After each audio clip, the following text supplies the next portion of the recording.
Recently, I've picked up a little known title. You you probably haven't heard of it. Oh god, what's it called? Oh yeah,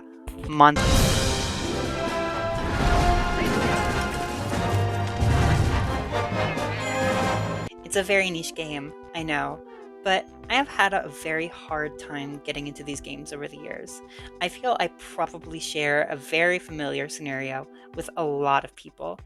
You have this friend who is just into Monster Hunter now. How'd that happen? I don't know. It just did, okay? There's nothing you can do about it.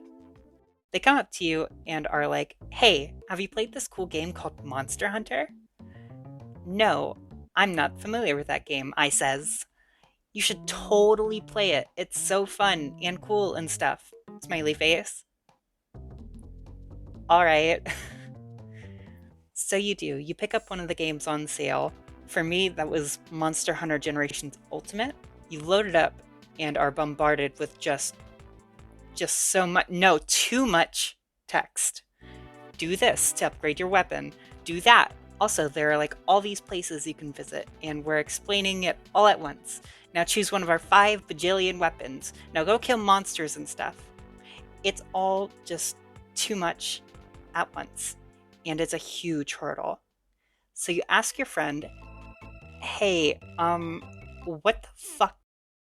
And they say, oh, here, join me on this quest. We'll play together and you'll just kind of get it. But you don't, in fact, get it.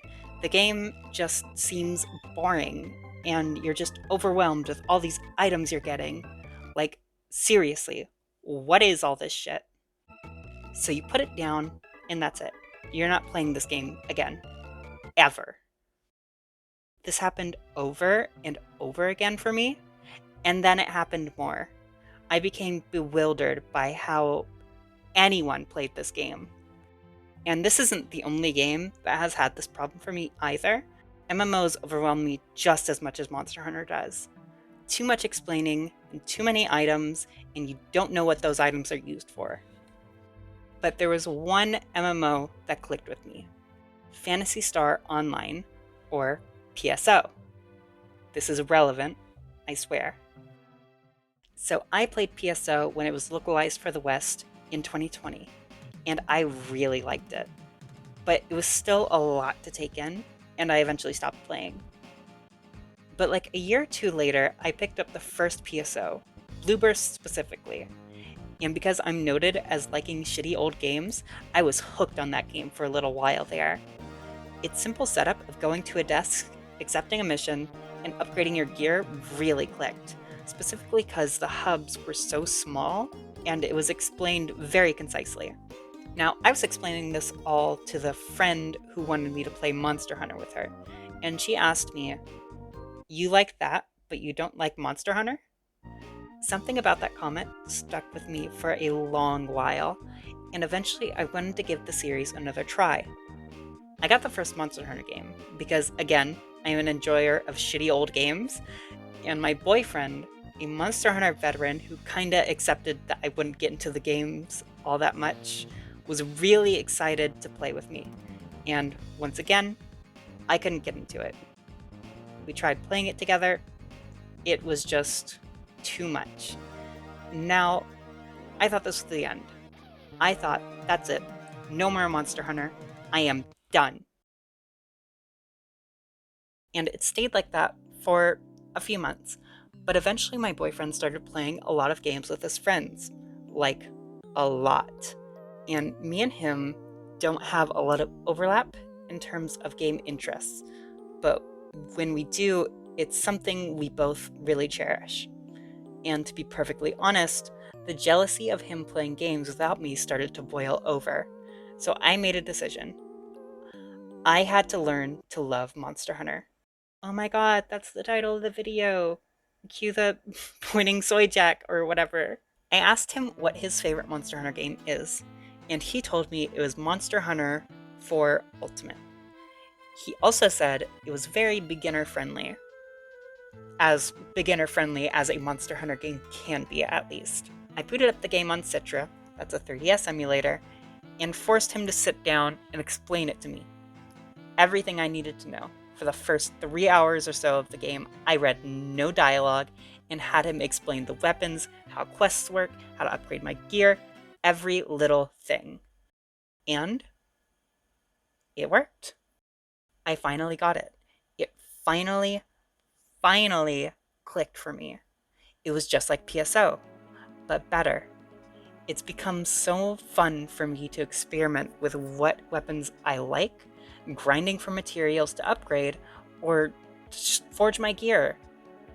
I can finally recognize what items do, what's important to focus on, and just how to have fun with the game. Over the course of 4 days, I have put in about 23 hours of playtime, which is a lot by my standards at least. It typically takes me about a month to get anywhere near those numbers. I want to share how I think about Monster Hunter. Now, I'm not an expert by any means, but my boyfriend is, and this analogy is specifically pre-approved by him. Monster Hunter is if you took the combat of Dark Souls, added more combat variety, and the setup of PSO's mission system, and threw it all in a box and shook it around a bunch. And voila, a tasty monster hunting salad.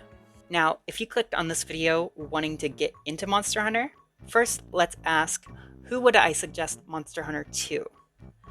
Most probably people who like Dark Souls and people who like to fight bosses, and only bosses. To be perfectly clear though, Monster Hunter is not a Souls-like. It just has similar combat in the sense that when you start an attack, you are locked into that attack. Also, it has a dodge roll. Any game that has a dodge roll is worth your time. I suggest that you start with Monster Hunter 4 Ultimate, World, or Rise. Okay, so here's C's tips for people who also fucking hate Monster Hunter's tutorial. Cavanier, please shut the fuck up. Thank you. Trademark. Tip number 1, have someone next to you to answer all of your questions at all times in the opening hours of the game. After that, if you like the game, it's all just gonna click. Tip number 2, if you like big funny damage weapons that'll fling small monsters across the field, use either the hammer or greatsword, at least in Monster Hunter 4 Ultimate. Using Dark Souls as a parallel again, I would compare the hammer to something like Smog's hammer, or my favorite, the Dragon Tooth. If you want something a bit faster but still pretty big, I would suggest the longsword. It's a really fun weapon. If you want good mobility and the ability to block, the sword and shield is where it's at. Tip number 3, fuck normal potions. They're stinky. Look up how to make mega potions. You'll never turn back. Tip number 4, don't be afraid to look at the wiki. It's really helpful, and it almost feels like the game expects you to do it at points. The best wiki you can use for any Monster Hunter game is Kiriniko. It has everything you need, and it's all to the point. Tip number 5, until you hit a certain rank, don't feel bad about just using full armor sets. That was something I had to overcome. I felt I should have been mixing armor sets, but just use full sets. It's fine. Tip number 6, don't be afraid to use basic weapons. The game doesn't necessitate that you use the most complicated weapons in the game. Just start basic to get a feel for things. It's perfectly valid. Tip number 7, have fun. If you're not having fun, then just don't play the game. It's okay not to like the gameplay, but if you don't like the game, just know I am in your walls. And that's it. Go play the silly game about hunting monsters.